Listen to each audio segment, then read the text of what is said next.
Hey everyone, in this lesson what we're going to do is we're going to focus on interpreting graphs for proportional relationships. So given a graph with on the coordinate plane on the x and y axis, can you tell me what a point means? Can you tell me what any point on the graph means? And can you also, on top of that, can you turn it into a proportional equation where you have an x and a y? So hopefully by the end of this you're going to be able to do both of those things. So let's go ahead and get started here. Okay, so the first example says, Leroy is reading his favorite book series. Each book in the series is the same length and chronicles a different year in the story. Leroy has cleared off the top shelf of his bookcase to leave room for each of the books as they come out. The graph shows the proportional relationship between the number of books, we're looking at the number of books there, and that's on the x, and how much shelf space the books take up in inches. That's the y right there. So you have your y and you have your x as your horizontal axis. So this question right here, the first one here is pretty straightforward. It says, what does the point 8, 4 represent? So 8, 4 is right here. It represents the x and the y, right? I mean, you could say that really easily. It represents the x and the y. That doesn't really answer the question though. We really want to know, what does it really represent? What are we really referring to here? That's kind of the deal. Well, the 8 represents the x, right? The 8 represents the x. And what does the x represent? Well, that represents books. And the 4 represents the y. And what does the y represent? Well, the y represents inches on that bookshelf. So if we break this down, what this is essentially telling us is that 8 books take up how much space? It takes up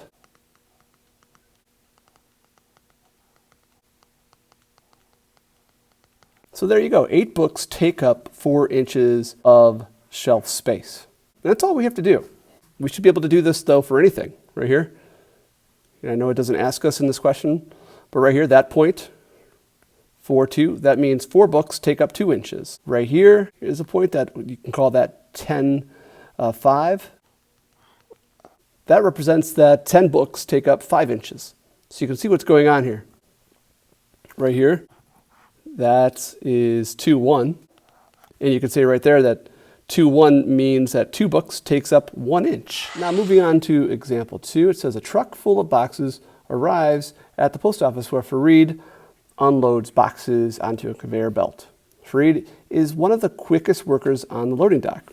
The graph shows the proportional relationship between the time in minutes Fareed spends unloading the truck, x, so that's a time element right there, x for minutes, and the number of boxes that Fareed unloads, which is represented by the y. So the question here is, what does point D represent? So for this question right here, we're not given the numbers, so we have to kind of fill in the numbers ourselves.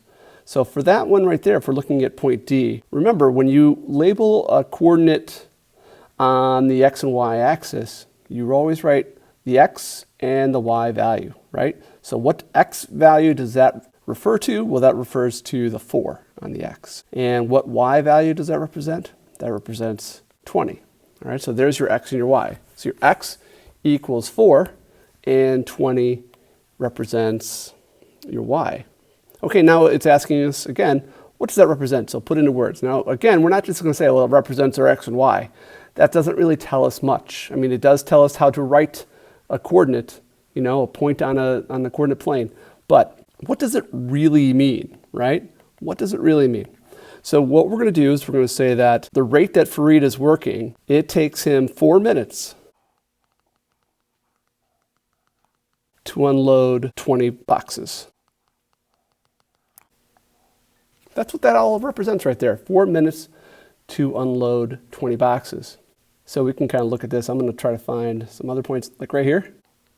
So right here, that point 2:10 means that Fareed took 2 minutes to unload 10 boxes. And then for other points, you might have to guess. That's going to work our way into how the equation works. Because let's say you wanted to figure out, well, how many does he do every minute? Well, we're going to look at 1. If we're looking for the unit rate right there, well, it's right about there. And I know for a fact that's 5 right there. But sometimes we might be guessing. We might be just estimating what that is. But it definitely looks like that's 1.5 right there, and I know for a fact it is. Right there, that's unit rate, or also the constant of proportionality. But for right now, the exercises that we're working on here was just basically deciphering what does the x value and what does the y value tell you about that graph?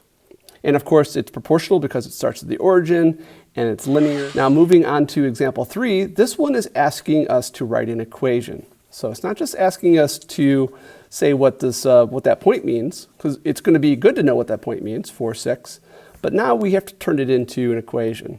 Okay, so this graph shows a proportional relationship, and again, it's proportional because it begins at the origin. It's linear, right? It goes perfectly straight. It doesn't go all willy-nilly all over the place. That would be a crazy looking graph right there if you did that. I wouldn't recommend that.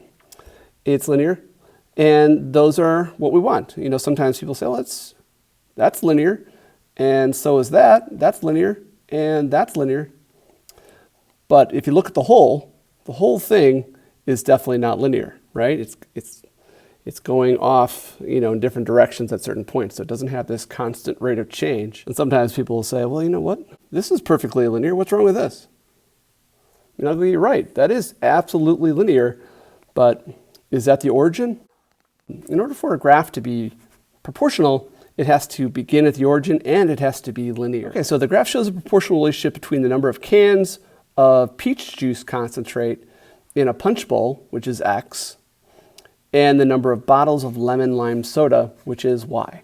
Our Y is the soda, and our X is the concentrate. That's the pure peach juice concentrate. All right, now when this is asking us to write an equation, and what that's basically asking us to do, it's asking us to write an equation like this: Y equals Kx. We want to write it in that form. And what's K?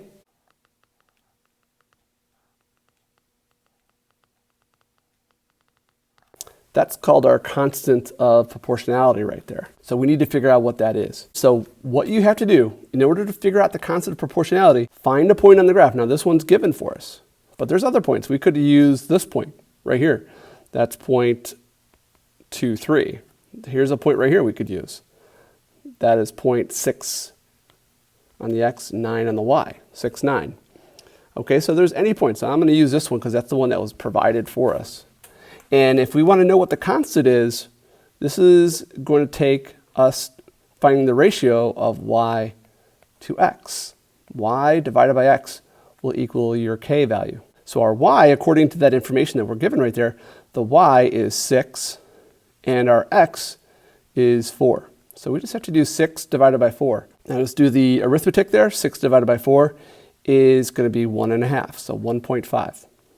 So there we go. We figured out our k value. Our k is 1.5. So now we can put it all together. So y equals something x, right? We're going to put 1.5 in for our k.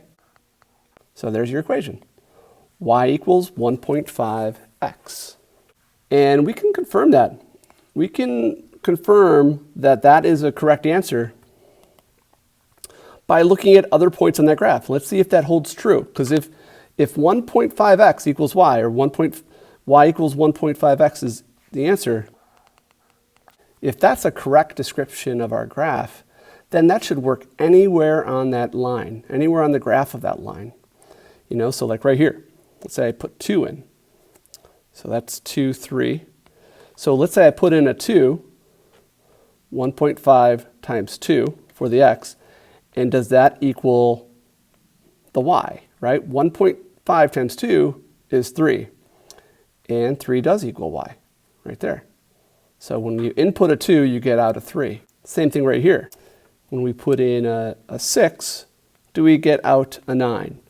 And you can easily do that just by putting that in there. So we're going to do 1.5 times 6 and see what that equals. Well, 1.5 times 6, when you use your calculator, 1.5 times 6 is 9. So that holds true as well. All right, in our last example right here, again, we're going to do what we just did before, which is figuring out the equation. We want to get this in equation form where it looks like this: y equals kx. But instead of putting k, we're going to put the value that k equals. What is that number? So it says, for example 4, a carpet cleaning solution has a proportional relationship between quarts of cleaning solution, x, and the number of square yards, y, that it cleans.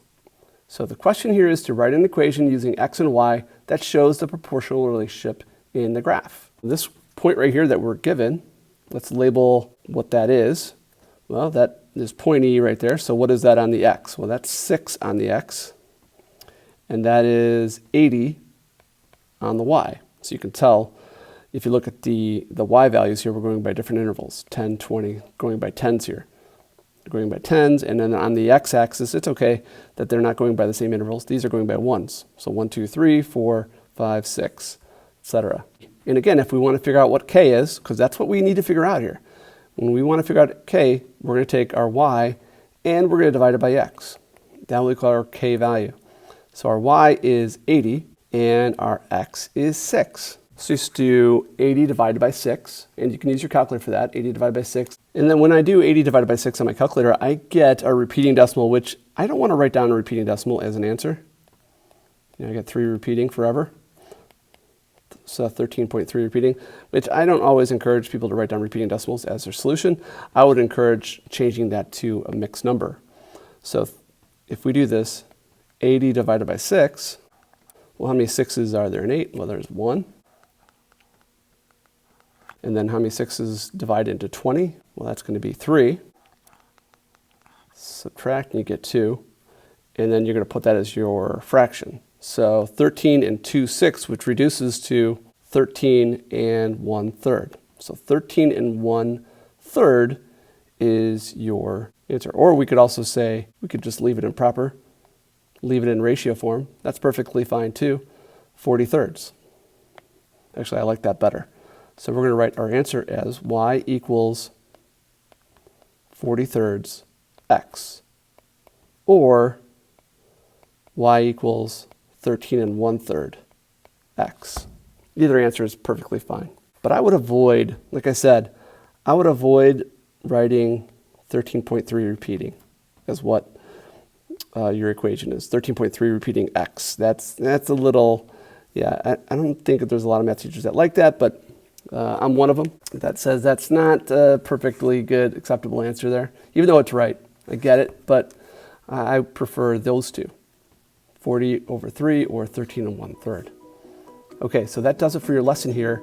Make sure you go through the practice problems that accompany this lesson, and that does it. Everyone have a great day. See you later.